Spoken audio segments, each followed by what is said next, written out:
पवित्र श्रावणी सोमवारी आलेल्या रक्षाबंधन सणाच्या दिवशी माझ्या मतदारसंघातील तमाम लाडक्या बहिणींनी मला प्रेम दिल्याबद्दल मी त्यांचा आभारी आहे। या माझ्या बहिणींच्या रक्षणासाठी मी कटिबद्ध असल्याची भावना राज्याचे क्रीडा आणि युवक कल्याण मंत्री संजय बनसोडे यांनी काल उदगीरमध्ये झालेल्या रक्षाबंधन कार्यक्रमात व्यक्त केलाय। आज श्रावण मधला पवित्र असा सोमवार आहे आणि आज माझ्या लाडक्या बहिणीचा रक्षाबंधनाचा उत्सव माझ्या उदगीर शहरामध्ये अतिशय भव्य दिव्य समाजातील सामाजिक काम करणाऱ्या, साहित्यामध्ये काम करणाऱ्या उद्योजक उद्योजिका या सर्व माझ्या बहिणींनी, माझ्या लाडकी बहिणीने आज मला राखी बांधून ओवाळणी त्या ठिकाणी करण्यात आली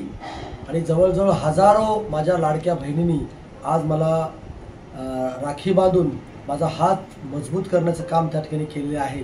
आणि म्हणून माझ्या सर्व लाडक्या बहिणींना रक्षाबंधनाच्या या उत्सवाला मी मनपूर्वक या ठिकाणी शुभेच्छा देतो आणि माझ्या सर्व बहिणींचं रक्षण करण्याची जबाबदारी माझ्यावरती खूप मोठ्या प्रमाणावरती आलेली आहे। ती रक्षण करण्याची जबाबदारी मी त्या ठिकाणी पूर्ण करेन हा विश्वास माझ्या बहिणींना या ठिकाणी देतो आणि परत एकदा रक्षाबंधनाच्या मनपूर्वक माझ्या सर्व लाडकी बहिणींना शुभेच्छा देतो।